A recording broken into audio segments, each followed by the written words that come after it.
मित्रांनो, माझे नाव सुनील आहे आणि मी एका कंपनीमध्ये काम करत होतो. माझ्या लग्नाला 3 वर्ष झाले होते.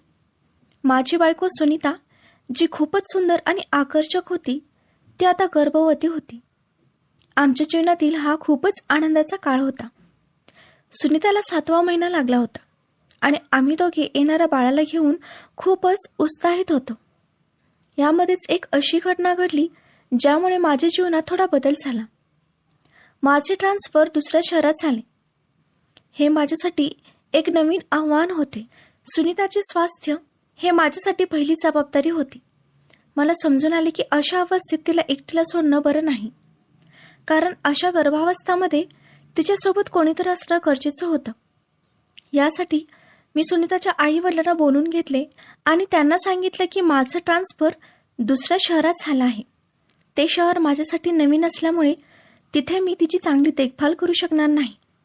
यामुळे सुनीताला डिलिव्हरी होईपर्यंत माहेरी घेऊन जा. तिलाही तिच्या आईसोबत राहून थोडं बरं वाटेल. सुनीताच्या आई वडिलांनी माझं बोलणं समजून घेतले आणि त्यांनी सुनीताला त्यांच्या घरी घेऊन जाण्याचा निर्णय घेतला, कारण सुनीताला अशा अवस्थेत कोणताही त्रास होऊ नये आणि चांगल्या पद्धतीने डिलिव्हरी पार पडावी. त्यांच्या या निर्णयामुळे मला थोडासा आधार भेटला, कारण मला विश्वास होता की सुनीता तिच्या माहेरी सुरक्षित आणि खुश राहील. जेव्हा माझी बायको सुनीता माहेरी निघून गेली तेव्हा काही दिवसात माझेही दुसऱ्या शहरात ट्रान्सफर झाले.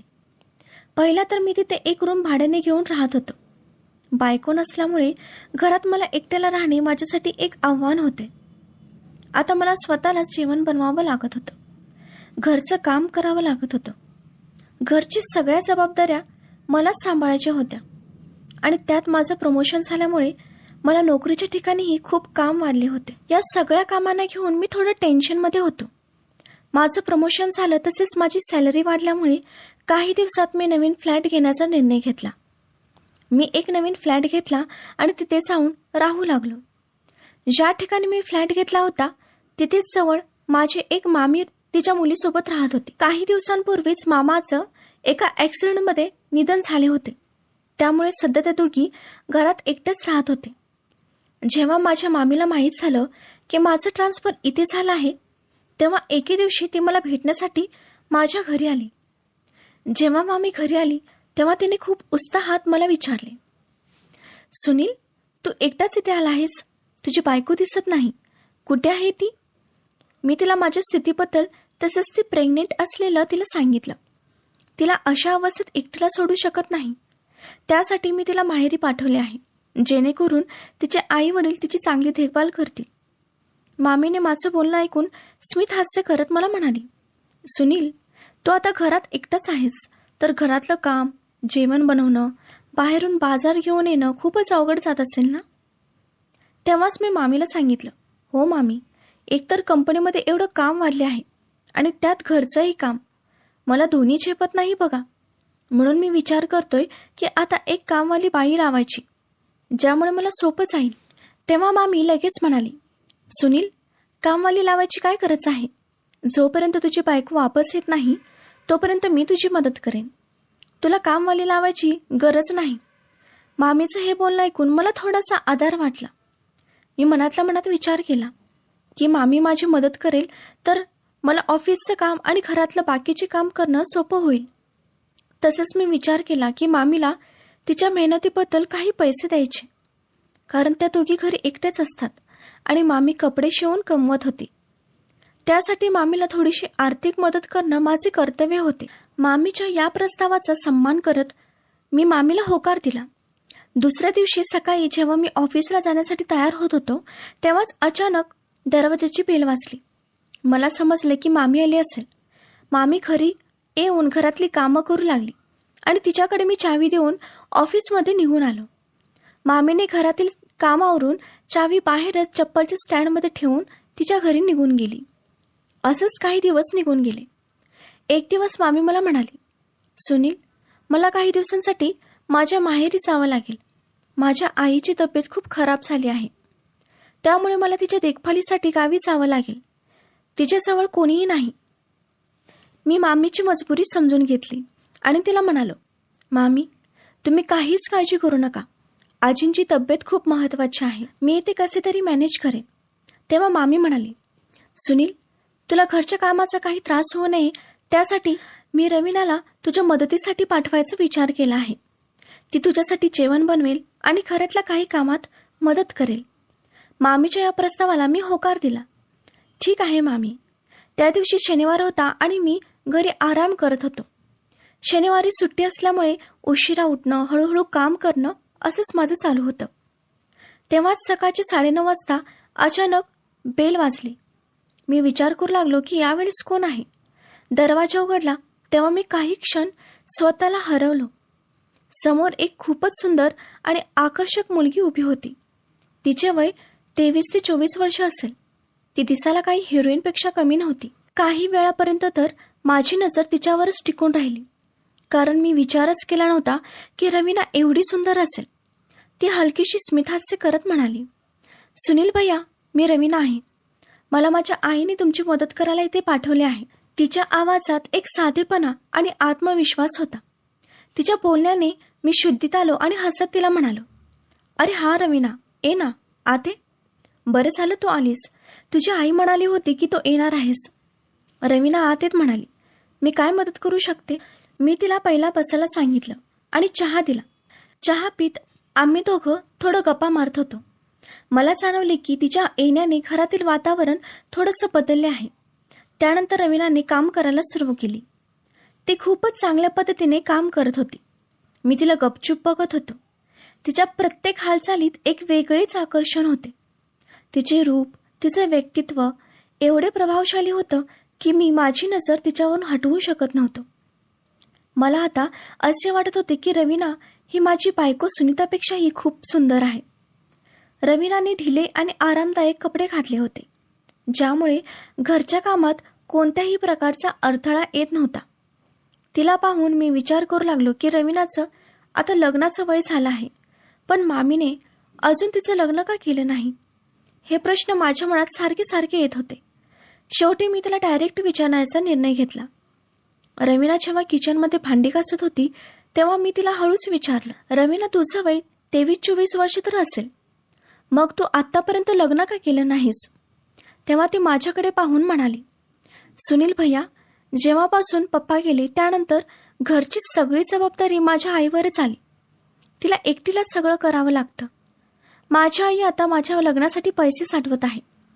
तिच्या आवाजात एक उदासी जाणवत होती. मी तिला म्हणालो, रवीना, मला माहीत आहे की मामी खूपच कष्ट करते. तिच्या एकटीवर सगळ्या जबाबदाऱ्या पडल्या आहेत, पण तू खूप सुंदर आहेस, दिसायला पण छान आहेस, घरातील सर्व कामे पण करतेस. मग तुला कोणतेही चांगले स्थळ येऊ शकते. मामीने तुझ्या भविष्याबद्दल विचार करायला पाहिजे. तेव्हाच रवीना म्हणाली, ते सगळं ठीक आहे भैया, पण मी लग्न करून गेल्यावर माझ्या मम्मीची काळजी कोण घेणार. मी गेल्यानंतर ती खूप एकटी पडेल. त्यामुळे मी एक असा मुलगा बघते जो आमच्या दोघींनाही स्वीकारेल. तिचं हे बोलणं ऐकून मला असं वाटलं की रवीना फक्त दिसायलाच सुंदर नाही तर खूप समजूतदार पण आहे. आता रवीना रोज माझ्या घरी काम करायला येऊ लागली. सुरुवातीला तर तिच्या कामात पूर्ण व्यस्त राहत होती. ती खूप मेहनतीने तिचं काम करत होती. पण काही दिवसानंतर मला असे जाणवले की रवीनाच्या वागण्यात हळूहळू काही बदलाव होत आहेत. आता ती तिच्या कामात थोडं जास्तच लक्ष घालत होती आणि खूप जास्त परिश्रम करत होती. मला प्रत्येक हवी नको ती गोष्ट बघत होती. एक दिवस जेव्हा आम्ही दोघं बोलत होतो तेव्हा अचानक तिने मला माझ्या बायकोबद्दल विचारायला सुरुवात केली. तिने मला माझ्या बायकोच्या सवयी, पसंती, नापसंती आणि आमच्या दोघांच्या नात्याबद्दल विस्तारपणे जाणून घेतली. हे सगळं बघून मी थोडंसं चकित झालो, पण मी तिला सगळं काही सांगितलं, कारण मला असं वाटले की बहुतेक तिला जाणून घ्यायची जिज्ञासा असेल. मी तिला म्हणालो, काही महिने तर माझी बायको इथे येणार नाही, कारण तिला 7वा महिना लागला आहे. तेव्हा रवीनाने खूपच उत्साहात आणि खुशीने प्रतिक्रिया दिली. काही दिवसात रवीनाचे वागणं जास्तच अजीब वाटू लागले. रवीना माझ्यासाठी रोज नवीन प्रकारचे स्वादिष्ट जेवण बनवू लागली. तिने माझ्या पसंतीचे कपडे घालायला सुरुवात केली. हे बघून मला खूप अजीब वाटले. एक दिवस मी तिला सांगितलं, रवीना, तुला जे काम करायला सांगितलं आहे फक्त तेवढेच काम कर, जास्त काही करायची गरज नाही. पण तिच्यावर माझ्या बोलण्याचा जास्त फरक पडला नाही. हळूहळू तिने माझ्यासोबत असा व्यवहार करायला चालू केला जशी ती माझी बायकोच आहे. ती माझं सगळं सामान व्यवस्थित ठेवत होती. माझे कपडे कपाटातून काढून ठेवत होती. मला काय हवे काय नको ते ती पाहत होती. तिच्या अशा व्यवहाराने मला अस्वस्थ केले होते. मला समजत नव्हतं की ती अशी का करत आहे. तिला माझ्या घरी येऊन 15 दिवस झाले होते. मी तिला विचारले, रवीना, मामी कधी येणार आहे? तेव्हा ती म्हणाली, सुनील भैया, आजींची तब्येत अजून ठीक नाही, त्यामुळे आई काही दिवस गावीच राहणार आहे. तिचं हे बोलणं मला ठीक वाटलं, म्हणून मी तिला म्हणालो, ठीक आहे, चालेल. आता रवीनामध्ये खूप काही बदल झाला होता. ती साडी घालत होती. साडीमध्ये तिचं रूप जास्तच निखरत होते आणि ती एखाद्या पिक्चरची हिरोईनसारखी वाटत होती. तिचं चालणं, वागणं, तिचं हसणं साडीमध्ये खूपच उठून आणि खुलून दिसत होते. तिच्या सुंदरतेने घरातील सगळे वातावरणच बदलले. ती तिच्या केसात मोगऱ्याचा गजरा पण घालत होती. मोगऱ्याच्या गजऱ्यामुळे घरात खूप छान सुगंध पसरत होता आणि जेव्हा मी तिच्यापासून जात होतो तेव्हा तो सुगंध माझ्या मनाला मोहित करत होता. आता रोज मी तिला साडीतच पाहत होतो, तर अचानक मला माझ्या बायकोची आठवण येऊ लागली. मला असं वाटत होतं की रवीना मुद्दाम माझ्या बायकोसारखं बनण्याचा आणि वागण्याचा प्रयत्न करत आहे. तिने माझ्या बायकोबद्दल माझ्याकडून जे काही ऐकलं होतं, बहुतेक सेम तिच्यासारखं वागण्याचा ती प्रयत्न करत होती. जेव्हा पण मी रवीनाला या रूपात बघत होतो तेव्हा मला माझ्या बायकोची खूप आठवण येत होती. माझ्या मनात एक विचित्र गोंधळ निर्माण होत होता. तिला पाहून मला असे वाटत होते की तिला मिठीत घ्यायचं आणि तिच्यावर खूप प्रेम करायचं. मला समजत नव्हते की ती अशी का वागत आहे आणि तिच्या अशा वागण्यामागे तिची काय मनशा आहे. एक दिवस मी रवीनाला म्हणालो, रवीना, इथून पुढे तू नेहमीच्या ड्रेसमध्येच येत जा. तुला साडीमध्ये बघून मला अजीब वाटतं. एकतर या घरात मी एकटाच पुरुष आहे आणि त्यात रवीना एवढी सुंदर आणि जवान. आणि जर माझ्यासमोर एखादी सुंदर मुलगी सारखी साडीत येत असेल तर कोणताही पुरुष तिच्यावर आकर्षित होणार होता. अशी तिची काया होती. पण एक दिवस असं झालं ज्यामुळे माझं पूर्ण जीवनच बदलले. त्या दिवशी रवीना नेहमीप्रमाणे घरातलं सगळं काम करून जाण्याच्या तयारीत होती. पण तेव्हाच अचानक जोरदार पाऊस चालू झाला. आभाळात विजा चमकू लागल्या आणि पाऊस इतका जोराचा पडू लागला की घरातून बाहेर पडणं असंभव होते. रवीना दरवाज्यातून बाहेर पाऊस बघत होती. तिच्या चेहऱ्यावर मला टेन्शन दिसून आले. मी तिला म्हणालो, रवीना, खूप मोठा पाऊस पडत आहे. तू आता घरी कशी जाणार? मामी पण गावी आहे. तुझ्या घरी पण सध्या कोणी नाही. जर तुला काही प्रॉब्लेम नसेल तर आज रात्री तू इथेच थांब. सकाळी जेव्हा पाऊस थांबेल तेव्हा तू जाऊ शकतेस. माझं बोलणं ऐकून तिने मान हलवली आणि म्हणाली, ठीक आहे सुनील भैया, जर तुम्हाला काही प्रॉब्लेम नसेल तर आज रात्री मी इथेच थांबेन. रवीनाने त्या रात्री जेवण बनवले आणि आम्ही दोघं सोबत बसून जेवण केले. हे पहिल्यांदाच होते जेव्हा आम्ही दोघं एकमेकांसोबत टाईम घालवत होतो. जेवण झाल्यावर मी माझ्या रूममध्ये निघून आलो आणि लॅपटॉपवर काम करू लागलो. रवीनाला सांगितले की तो हॉलमध्ये टीव्ही बघत सोफ्यावर झोप.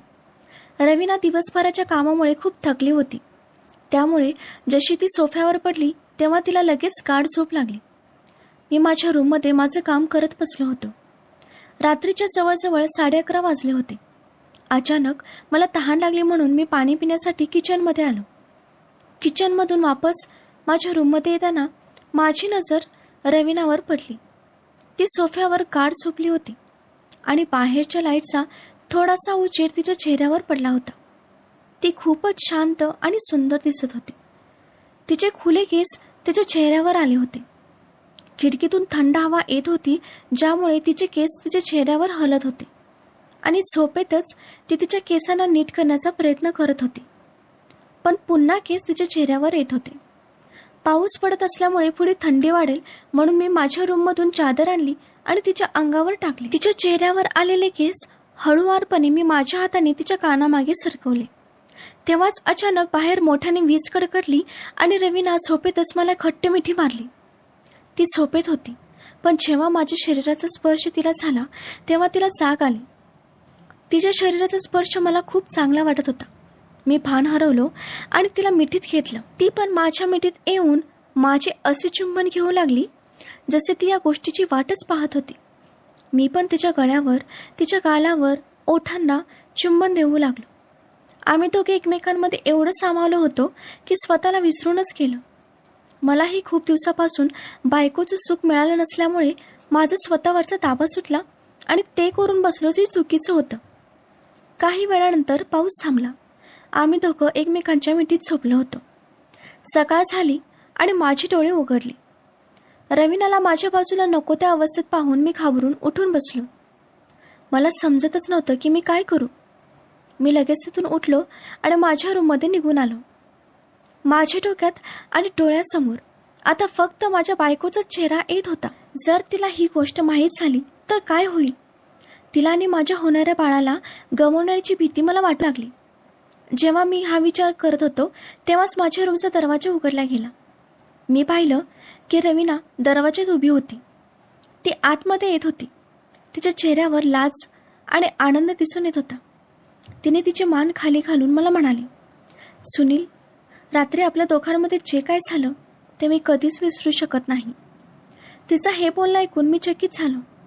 मला आता खूप भीती वाटत होती.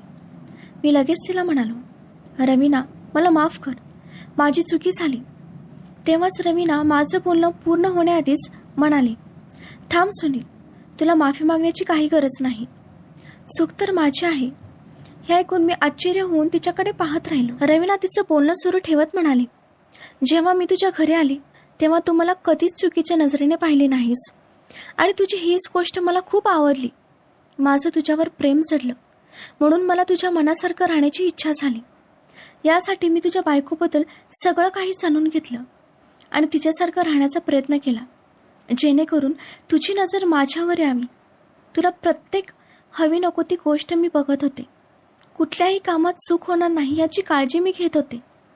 सुनील, मी तुझ्यासोबत घरात एकटीच होते. मी तुझ्या मामीची मुलगी आहे, तरीसुद्धा तू माझा फायदा घेतला नाहीस. मी तुझ्या बायकोवर जळत होते, कारण एवढा चांगला नवरा तिला मिळाला आहे जो कुठल्याही मुलीला वाईट नजरेने पाहत नाही. तिचं हे बोलणं ऐकून मी सुन्न झालो. तिने एक दीर्घ श्वास घेत म्हणाली, हो, मला तुझ्या बायकोवर खूप जळण होत होती, कारण मी तुझ्यावर खूप प्रेम करत होते. तुझ्यासारखा एवढा प्रामाणिक आणि समजूतदार नवरा तिला मिळाला, यासाठी तुझ्या बायकोबद्दल मी सगळं काही तुझ्याकडून विचारून घेतले. रवीनाचं हे बोलणं ऐकून मी एकदम शांत राहिलो. तिचे शब्द माझ्या मनाला लागले होते. मला खूप पश्चाताप होत होता, पण माझं मन म्हणत होतं की आता हे सगळं संपायला पाहिजे. मी तिला म्हणालो, रवीना, मला माफ कर. आपल्या दोघांमध्ये जे काही झालं ते सगळी माझी चुकी होती. पण मला आता असं वाटतं की तू हे सगळं विसरून तुझ्या आयुष्यात तू पुढे जा. कधी तुला माझी आर्थिक मदत लागली तर मला सांग. मी तुला मदत करण्यास तयार आहे, पण उद्यापासून तू माझ्या घरी येऊ नकोस. माझं बोलणं ऐकून रवीना माझ्याकडे पाहत मला म्हणाली, सुनील, मला पैशाची गरज नाही. जे काही आपल्यामध्ये झालं ते फक्त आपल्या दोघांमध्येच राहील. तुझ्या बायकोला मी याबद्दल काहीच सांगणार नाही. तू काही टेन्शन घेऊ नकोस. तुझा संसार मी मोडणार नाही. जे काही झालं त्यात माझी पण चुकी आहे. आता हे सगळं इथेच संपायला पाहिजे. तू काही काळजी करू नकोस सुनील. मी तुला त्रास द्यायला तुझ्या आयुष्यात वापस कधीच येणार नाही. असं म्हणत रवीना हळूहळू तिच्या घरी निघून गेली. तेव्हापासून ती कधीच माझ्या घरी आली नाही. काही दिवस असेच निघून गेले. एक दिवस अचानक मला माझ्या बायकोचा फोन आला. तिच्या आवाजात खुशी झळकून येत होती. ती म्हणाली, सुनील, तुम्ही बाबा झाला आहात. हे ऐकून मला खूप आनंद झाला. त्यावेळेस मी माझं सगळं दुःख आणि पश्चाताप विसरून गेलो. काही दिवसानंतर माझी बायको घरी आली आणि आम्ही दोघे आमच्या बाळासोबत सुखी सुखी राहिलो. त्या दिवसापासून रवीनाला मी माझ्या आयुष्यात कधीच पाहिले नाही, पण रवीनाची आठवण माझ्या मनात कुठेतरी घर करून राहिली होती. मित्रांनो, कथा कशी वाटली कमेंटमध्ये नक्कीच सांगा. कथेला जास्तीत जास्त लाईक करा, शेअर करा आणि चॅनलला सबस्क्राईब करा.